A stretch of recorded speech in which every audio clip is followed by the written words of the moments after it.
Welcome everyone to our lesson where you're going to shadow with me. And if you like the style lesson, well, then we'll keep doing it. So this is day 1.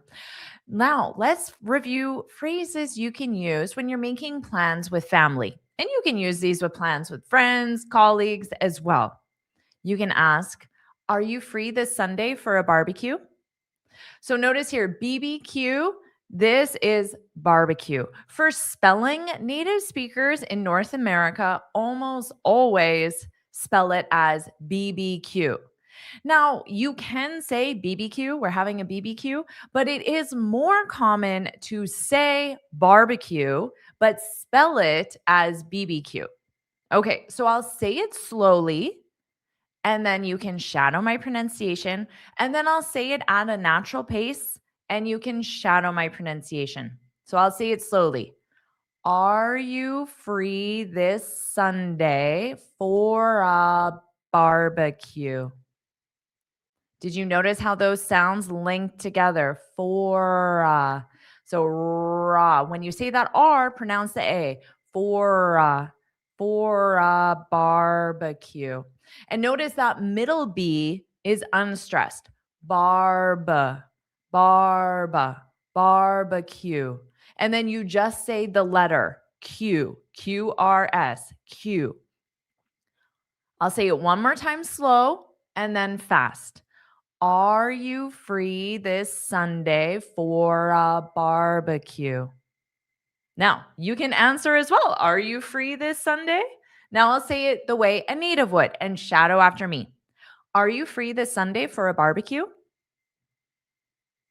Now make sure you answer as well. You can open your mouth and answer. How about this? Here's how you can answer.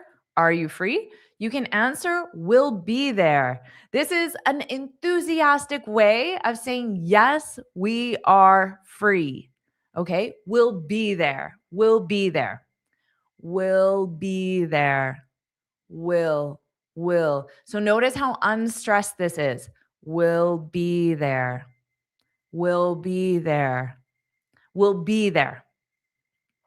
Now, in North America culture, you would suggest that you'll bring something. You'll offer to bring something. And you can say this as simply, what can I bring? Instead of, should I bring something? Do you need me to bring anything?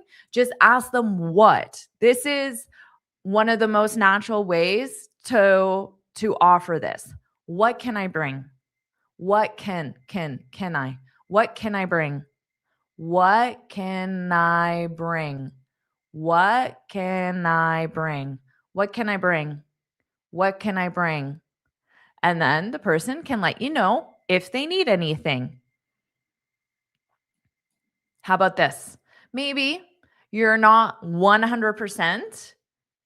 So you can say, I think we're free. We're. Notice how unstressed this is. I think we're free. I think we're free.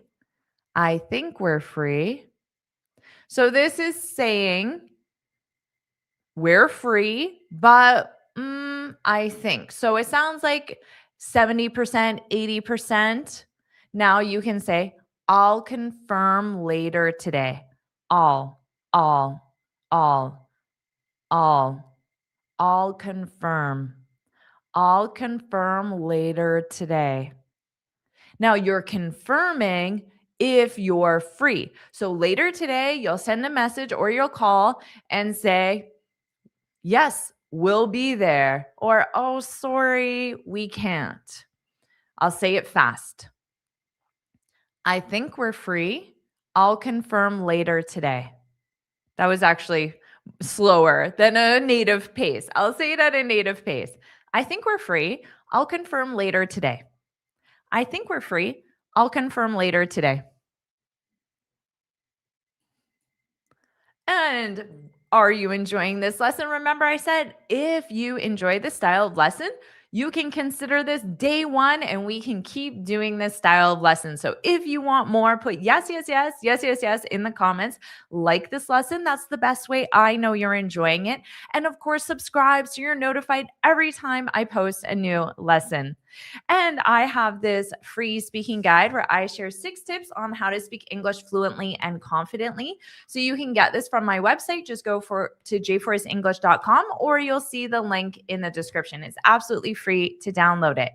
And if you want to keep improving your English, if you want my personal support and you want the training and guidance that you need to become fluent, understand native, sound like a native, you can get that in the Finally Fluent Academy. So you can find the link in the description as well. Now, we're going to keep going with shadowing. So how about this? Oh, and it does seem like, woohoo, students are enjoying the lesson. I am so glad. That's awesome. So what do you think? Should this just be day 1? Should we keep going? Yes, yes, yes. Amazing.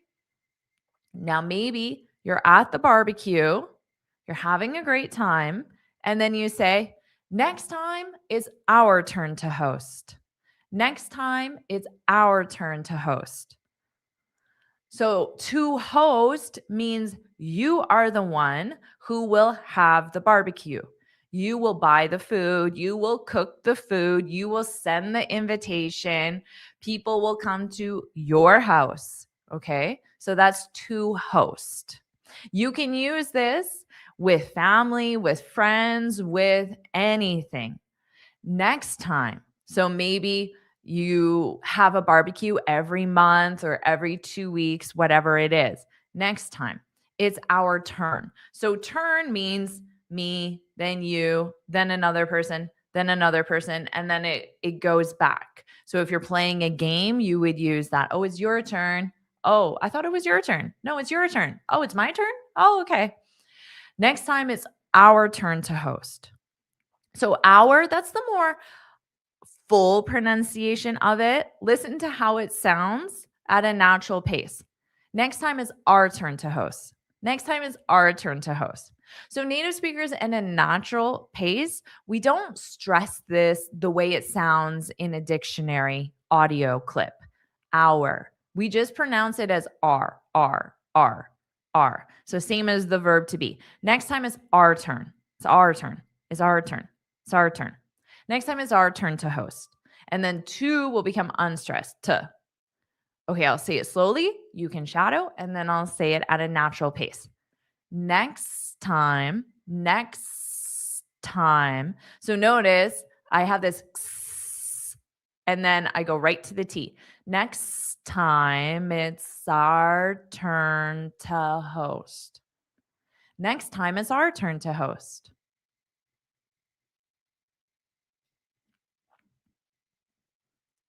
How about this? When you're planning a vacation, is anyone planning a vacation right now?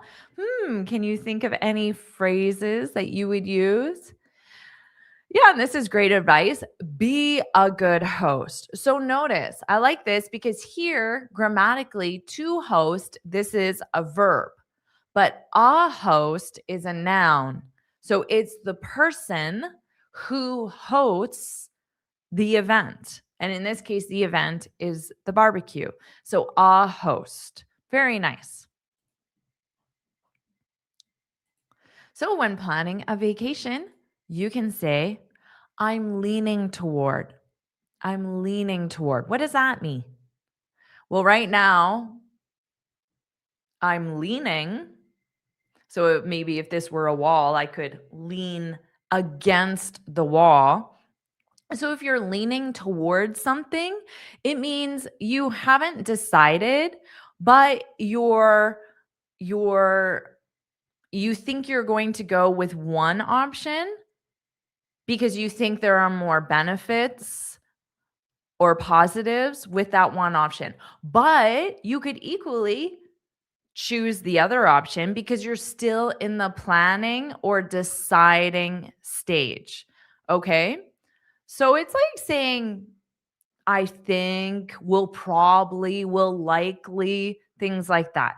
I am. So this is in the present continuous because it's taking place now. I'm leaning towards somewhere quiet, not too crowded. So then if you had New York City, Manhattan, Tokyo. Well, you wouldn't go there because it's not quiet and it's definitely crowded. So maybe you're leaning toward Boston or somewhere quieter. I'm leaning towards somewhere quiet, not too crowded. Not too crowded. So crowded. Notice there's two sounds. Crowded, crowded, not too crowded. So you don't have to pronounce both T's because we only need one.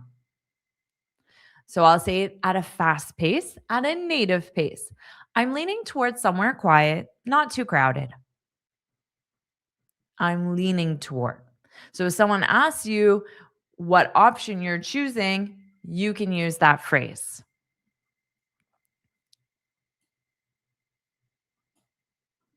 How about this? We should probably book soon before prices go up. Okay, so of course, go up, increase. We should probably. So you can add a word like probably to make it sound less of an instruction, more of a suggestion. We should probably. We should probably book soon. So book, confirm. So hit buy, the buy button, book soon before. Now, notice this is in the present simple before something happens. So, before prices go up, before prices increase. Okay, I'll say it slow. You can shadow, and then I'll say it fast. We should probably book soon before prices go up. We should probably book soon before prices go up. We should probably book soon before prices go up. Go up. So notice that sound to connect the two. Go up. Go up. Yeah, you can absolutely use we'd better. We'd better. In spoken English, you can take we had, form a contraction. That's what a native would do 90% of the time or more. We'd better. We'd better. We'd better. We'd better book tickets before prices go up. And absolutely, very nice sentence. And yes, if you want wide open spaces, Canada is a great place. I don't think there's anywhere that's very crowded. How about this? Do you want to stay right on the beach or a little further out? So, of course, this is in the context of a beach vacation. So, right on the beach, you would call that oceanfront or beachfront. So, when you're looking on Airbnb or Expedia or whatever website you use to find hotels or find a place to stay, there's usually categories called beachfront, beachfront, beachfront, oceanfront. They're generally used interchangeably. Now, a beach could not be on an ocean. You could have a beach that's attached to a lake or a river. So that's the only difference. Beachfront, oceanfront. Do you want to stay right on the beach? Right on the beach or a little further out? Okay, I'll say it at a fast pace. Notice how these sounds combine. Do you want to stay right on the beach or a little further out? Do you want to stay right on the beach? Right on, right on. Duh. I'm going to take this T. I'm going to pronounce it as a soft D. Right on. Do you want to stay right on the beach or a little further out? Further out, further out, further out. Further out means farther away from the beach. Now, maybe because beachfront is more expensive, most likely, or maybe there's a town, a little community that is farther away from the beach. So you want to be in that little town. So that could be why.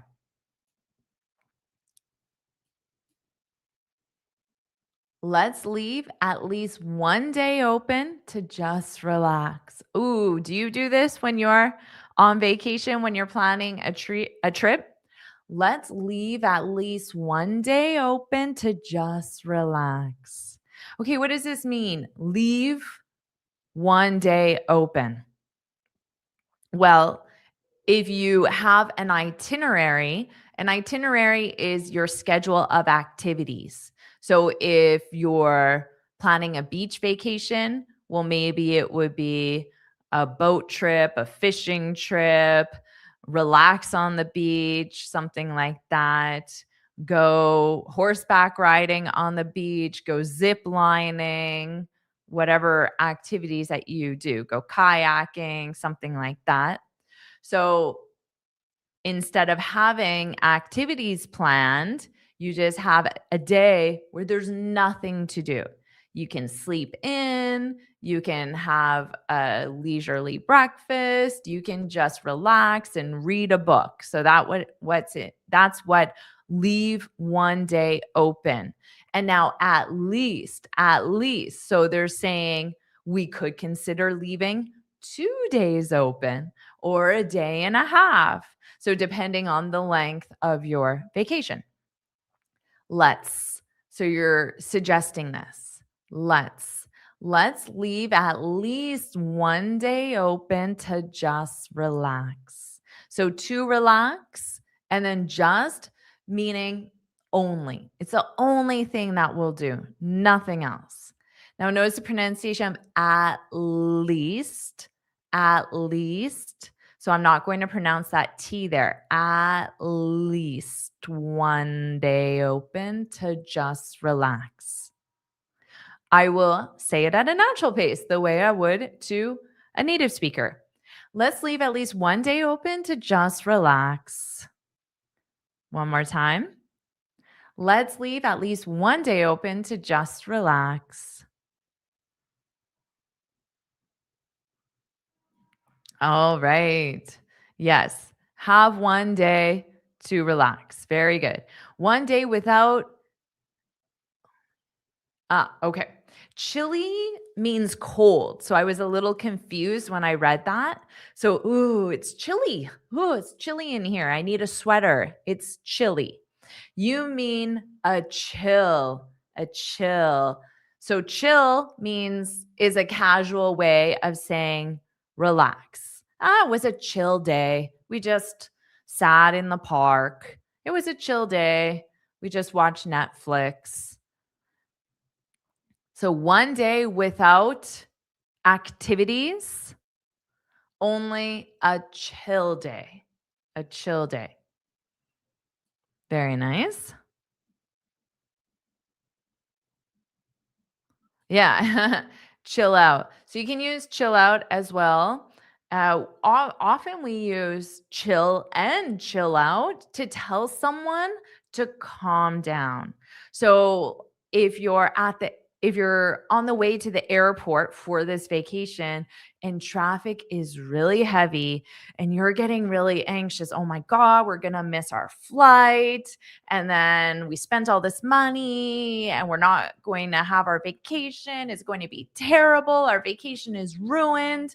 You can tell that person, chill, chill out. So is it relax, relax. So you can also use it in that context as well. So lazy out, I wouldn't say. I don't think that's an expression, not one that I'm aware of. But chill out. Let's let's leave a day to just chill out. I wouldn't say spare a day. Let's leave a day. Let's leave a day. Let's leave a day to just chill out. Let's leave a day to just chill out. Oh, it's summer in the Philippines now. So many families are planning a beach vacation. That's amazing. Well, I've never been to the Philippines, but I heard the beaches are incredible. They certainly look incredible from all the images I've seen and the videos I've seen. Yes, that's true. Chill plus relax, chillax. This is a casual, fun slang, but not slang in an unprofessional way. It's just a combined word. Chillax. You need to chillax. Chillax. Yes. Good job. Open means completely available, completely free. You don't have any commitments. You're very welcome. It's my pleasure. Yeah, chill out. Take it easy. Just lazy. Have a lazy, relaxing day. How about this? Do you think we'll need to rent a car? So, this is a question. Do you think we'll need to rent a car? I'll say it again slow. Do you think we'll need to rent a car? Renta, renta. So notice how I combine those together. Renta. Do you think we'll need to rent a car? So notice this. To rent a car. To rent a car. Repeat after me. To rent a car. Now fast. To rent a car. To rent a car. Do you think we'll need to rent a car? So, if you're planning that beach vacation, will you need to go anywhere else or are you just going to stay in this little walkable area? Do you think we'll need to rent a car? Yeah, exactly. I would just at the end have to car, not to car, to rent a car. Funny how if you do take the sounds, it can combine into weird things like that. Ooh, probably we have to rent a car to get around. Exactly, to get around. Excellent. So to get around means to move from one place to another, but within a specific location. Now, that location can be huge, it can be an entire country, or it can be small. It can be a small beach town. Okay. So as a tourist, you would ask, oh, what's the best way to get around? So if you're going to Tokyo, what's the best way to get around in Tokyo? Get around in Tokyo. So that means move from one place to another in a specific area. That specific area is Tokyo. What's the best way to get around in Tokyo? Oh, you should definitely take the subway.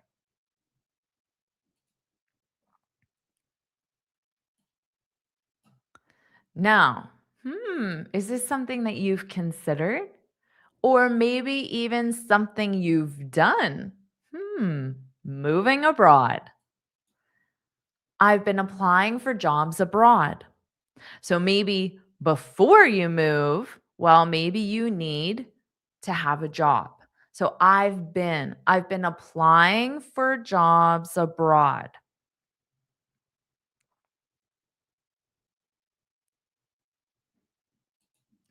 Kamakura is the best way to get around the Tokyo area. What is Kamakura? Is that the name of the subway system? I've never been to Tokyo, but I know that there's an awesome subway system. I don't know what you call it though. I've been applying. So it started in the past and continues until now. So that's the present perfect continuous. I've been applying for jobs. So for will sound like for jobs abroad. Jobs abroad. Jobs abroad. I've been applying for jobs abroad. I've been applying for jobs abroad. So you're doing this action now. It started in the past and you don't know when it will end. When you find a job. I was offered a job in Canada. I was offered a job in Canada. I was offered a job in Canada. So if you're offered a job, it's offer because you can say yes or no. You can accept or you can decline. That's why we use the verb offer. Now, the noun is a job offer. So an offer, but you can receive an offer for many different things. So you can use job as the adjective, a job offer. Oh, very good question. Yes, I was offered. Okay. Because you are receiving the action. Excellent question. So you could say, Google offered me a job in Canada. Okay. I don't even know if we have a Google office, probably somewhere. Okay. So this is the active. Google offered me because Google is the company doing the action. Google offered me a job in Canada. I was offered a job in Canada by Google. By Google. If you want to include the who, you don't have to. Yeah, you could say, I have a job offer in Canada because you've received it. And a job offer is a thing. So you received an email or a phone call that says, Samuel, your resume is impressive. We think that you would be a great asset to our organization, and we'd love for you to come on board as our new marketing director. And then they explain the compensation package. Now you can accept or you can decline, but that is a job offer. Very nice. Yeah. I received a job offer. Absolutely. Hello, hello.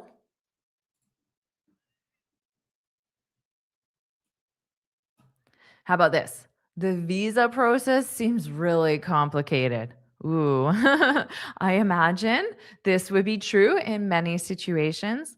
The visa process seems really complicated. So here we have process seems. So if we have an S, we're just going to continue out that sound. The visa process seems really complicated. Complicated. Cated. K did. Cated. Cated. Complicated. Complicated. I'll say it slow one more time and then I'll say it fast. The visa process seems really complicated. The visa process seems really complicated. All right. You would say, I was offered a job at Google. So, at if you consider Google as a location, okay, at Google. Or you could say with Google, with meaning you're focusing more on the company. I was offered a job with Google. I was offered a job at Google. Both of those would work, but not for Google. You could say, I work for Google. Okay. In that, unfortunately, English doesn't have standard rules for preposition usage. So in that case, absolutely, you would say, I work for Google. You could also say, I work at Google. Okay. At being, you're seeing Google as the location, but for is you're seeing it as the company. But ultimately, it's the same. I would use them interchangeable. 1 second, I might talk to one person at an event and say, I work for Google. 10 minutes later, I might say, I work at Google. I wouldn't think about the difference. I would just use either one.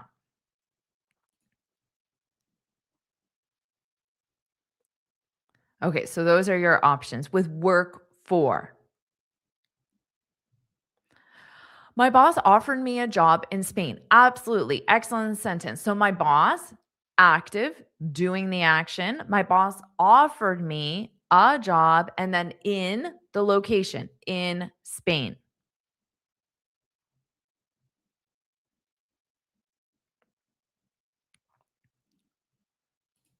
How about this? It's a big move, so I want to make sure it's worth it. So it's a big move. So a move, this is a noun. It's like saying it's a big change. It's a big move. So the move from, let's say, Spain to Canada, completely different continent, completely different time zone, language, culture, currency. It's a big move. It's a big move. Okay, so it's a big decision, it's a big change, it's a big move. It's a big move. Notice that pronunciation? It's a big move. It's a big move. Big move. Now I'll say it fast. It's a big move. It's a big move. So I want to make sure it's worth it. Worth it. Okay. To form the unvoiced TH, you must put your tongue between your teeth. Worth it. Worth it. It's impossible to form the sound without doing that. Your pronunciation will not be correct. Worth it. Worth it. Now, at a natural pace, my tongue only comes out very quickly. It's not that noticeable, but I'm still doing it. Worth it. Worth it. Worth it. So if you paused at that exact second, you would see my tongue between my teeth, even though it's just for a flash. It's worth it. It's worth it. It's worth it. It's a big move, so I want to make sure it's worth it. Okay, now I'll say it at a native pace. It's a big move, so I want to make sure it's worth it. In that case, in the native speech, I change want to. When I did it slowly, I pronounced to more as to, want to. But at a natural pace, it's going to be more reduced and it's going to sound like wanna. It's a big move, so I want to make sure it's worth it.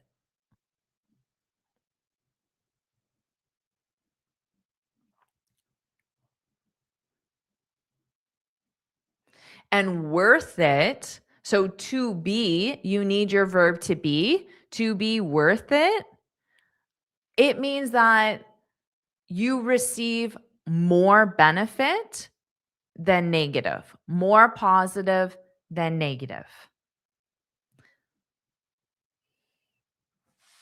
How about this one? I've been reading up on the work culture in Canada.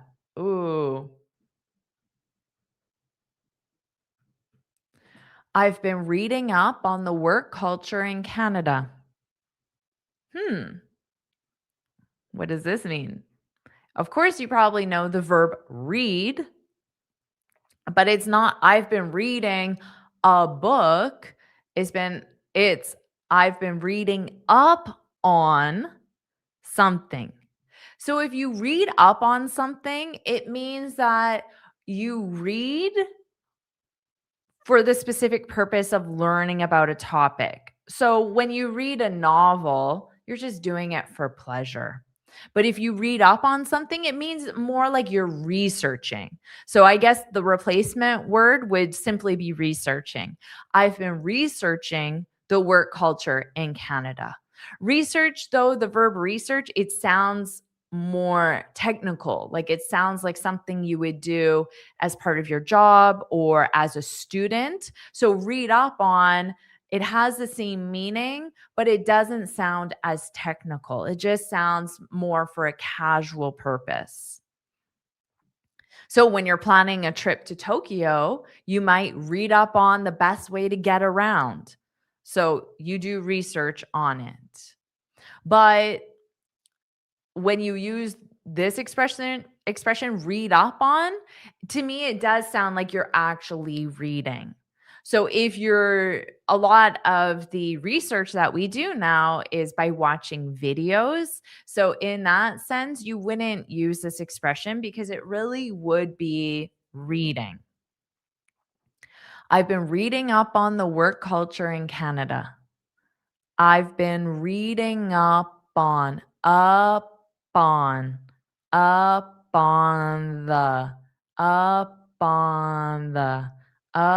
on the. Can you repeat slowly? I've been. Absolutely. I've been. I've been. I've been. I've been. I've. So this is I've, I've. So you do have that voice for the, but it just won't be that long. I've been. And then this in North America is pronounced as been, in, and then just put a B. Been. I've been. I've been reading up on the work culture in Canada. Okay, so I'll say it at a natural pace, a native pace. Yeah, you can absolutely say, I've been reading about the work culture in Canada. Absolutely. So the difference being, I've been reading up on the work culture in Canada. I've been reading about the work culture in Canada. This one just sounds more casual every day. This one sounds like more of a conscious effort. So more like you're dedicating time to do this, you're studying it, you're taking it seriously, and this just is more casual. But absolutely only use read up on when you want it to sound like you're doing research, but it more casual than when you're a student or if your job title is a researcher.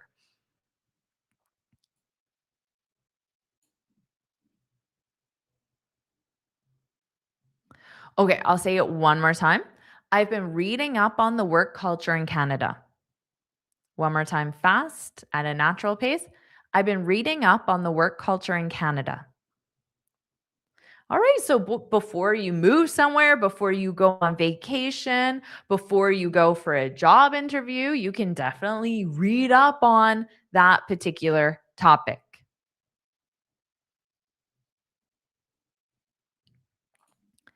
Let's move on to when you're at a cafe, something more casual, something I do most days. I don't know if that's part of your daily routine, but I just love being at cafes, people watching, being out in the world, seeing people.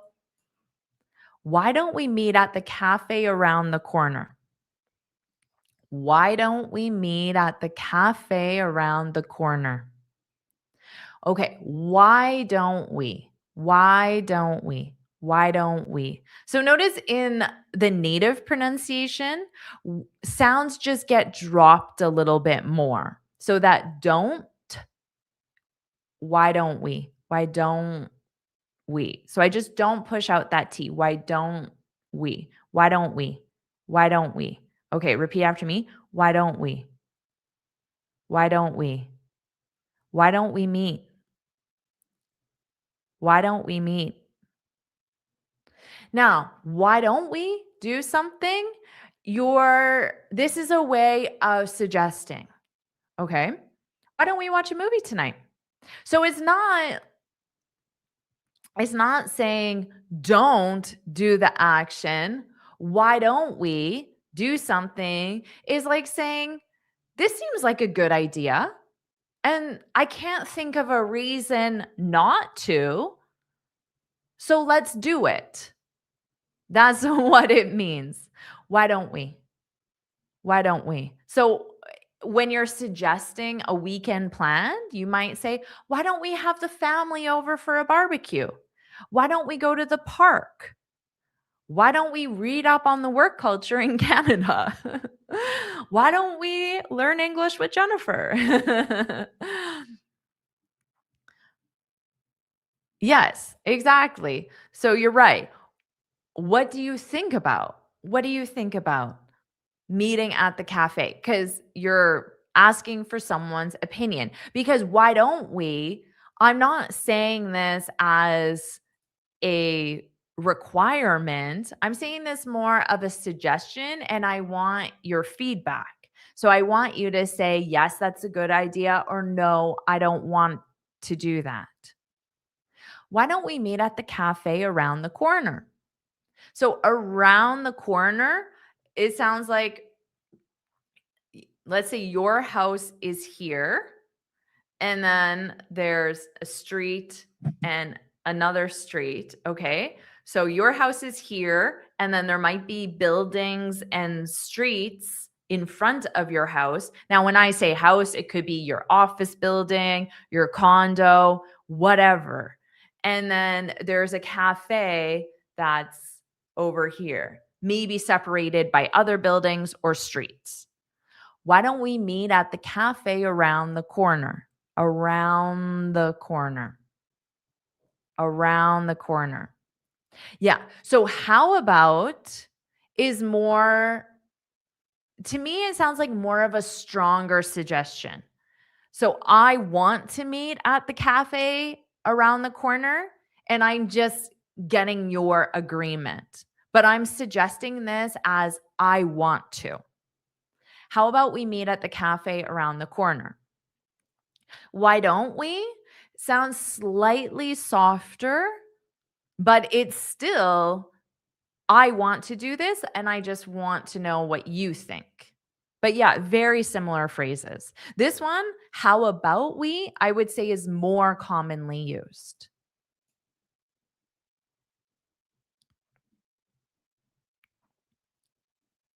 Yeah, exactly. So maybe in the context, you and your friend, you're going to the movies, but you got there early and the movie doesn't start for about 45 minutes. And then you say to your friend, why don't we grab a coffee? Why don't we grab a coffee while we wait? Why don't we grab a coffee? Why don't we go for a walk while we wait? So you think it's a good idea and you're sharing it to see what your friend thinks.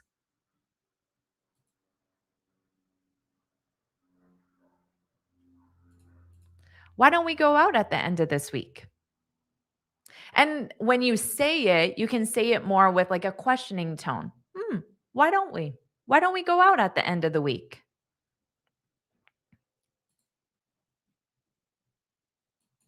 How about this? So you're in the cafe. Is there anywhere I can charge my phone? So maybe you ask the person who works at the cafe, or maybe you ask your friend because you know your friend goes to that cafe all the time. So your friend is very familiar with the cafe. She knows where the bathrooms are. She knows how much a coffee costs. She knows which desserts are the best, which are the worst, even though she doesn't work there. So you could ask the person who works there or a friend. Is there anywhere I can charge my phone? Is there anywhere? So you don't know. If you know, you might say, where can I charge my phone? But you're assuming there is a location. So you would say, where's the bathroom?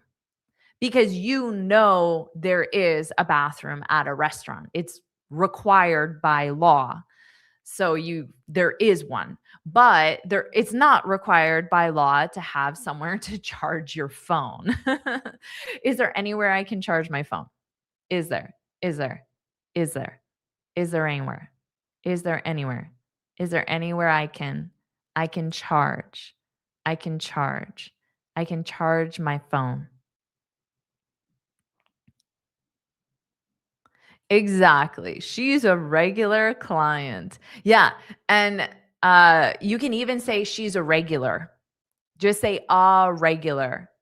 Because in this context, it's obvious that she's a client. So you can absolutely just say she's a regular. She's a regular. You're very welcome. Exactly. She's a regular. Yeah, you can say any place. Is there any place I can charge my phone? Sure. You can say that.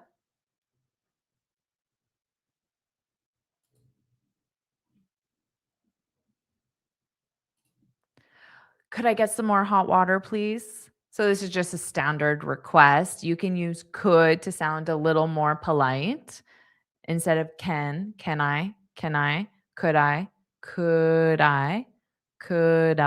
So could I, could I get, could I get some, could I get some more hot water, please? So, of course, you can always add please to your request to sound a little more polite. Could I get some more hot water, please? Now, get is a more casual way of saying have. You could use have as well. Could I get some more hot water, please? Now, maybe, could I get some more napkins, please? Could I get some more sugar? Whatever the request would be.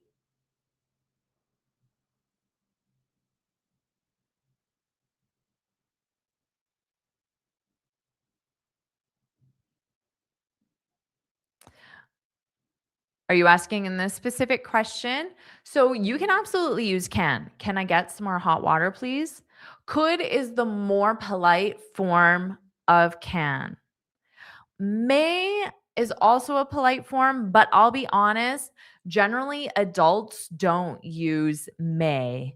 Um, it's more children who use may with people of authority, such as teachers and parents, but adults generally don't use may with each other. It sounds a little odd.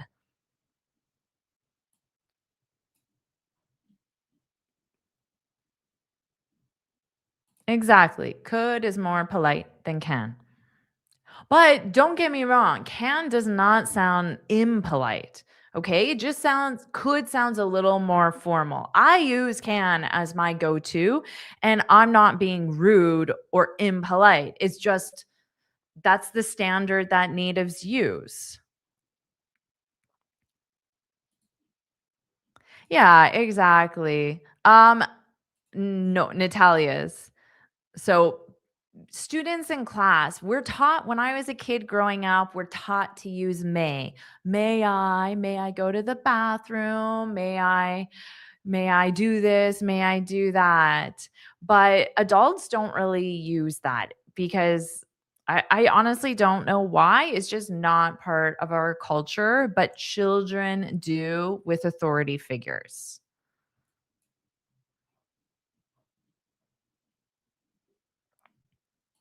Yes, could you're using it in the present. Now, could is also used in other hypothetical structures. If I could, I would. So that's a hypothetical use.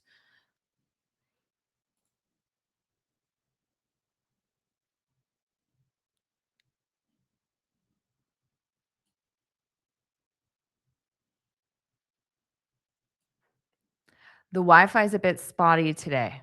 What does that mean? The Wi-Fi is a bit spotty today. So first of all, notice you need to use the. You can't just say Wi-Fi. You say the Wi-Fi, the Wi-Fi.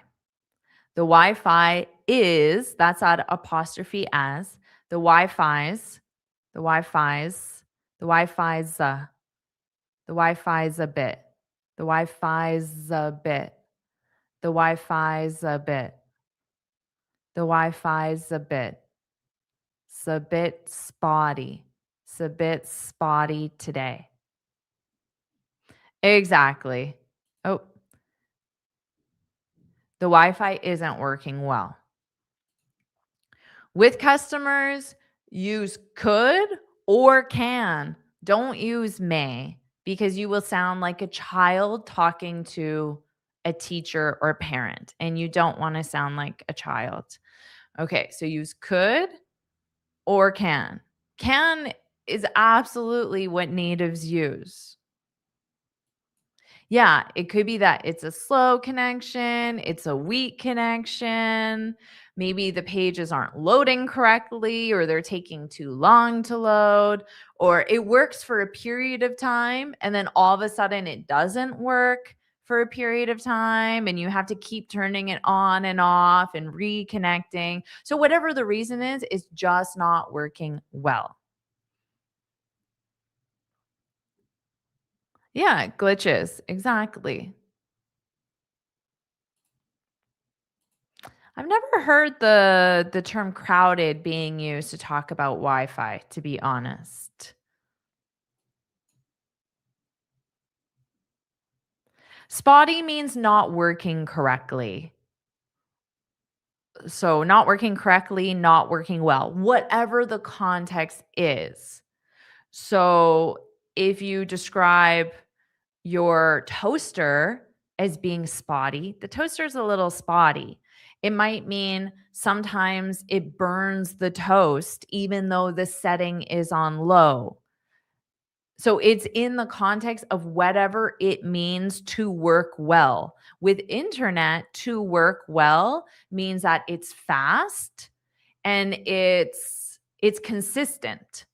So every page loads every time.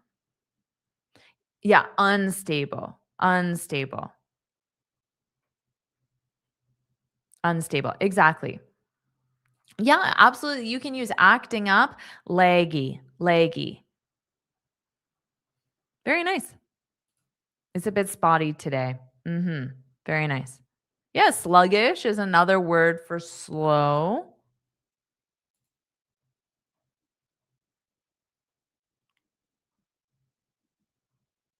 Yeah, overloaded, I have heard. Crowded, I haven't, but overloaded. So there's too too much pressure on the system.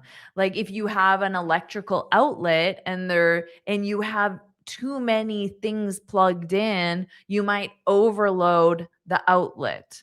There's too much pressure on it. Very nice. Or you could say, it's too loud in here to take a call. So to take a call means to have a phone call. Now, could be for a personal reason. Maybe you know that your mom is going to call you at 3 o'clock to tell you about her day or to tell you about a doctor's appointment or to tell you if she can come to your barbecue or not. Okay. Or it could be a meeting, a work meeting you have scheduled in your calendar at 3 o'clock. So it could be personal or professional. So it's too loud in here to have a phone conversation, to take a call, to take a call.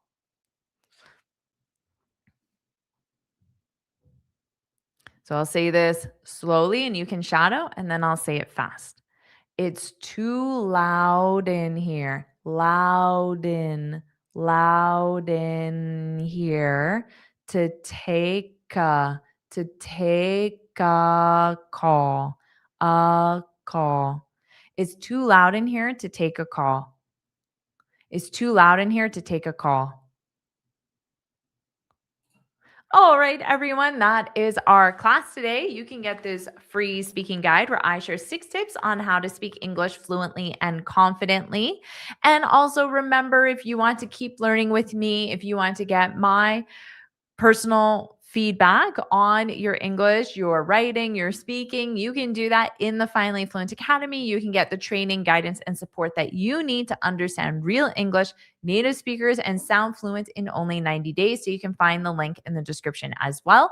And put yes, yes, yes in the comments. Remember, I asked if you enjoyed this style. We can keep going with day 2, day 3, day 4, but I need to know if you like it. So put yes, yes, yes in the comments.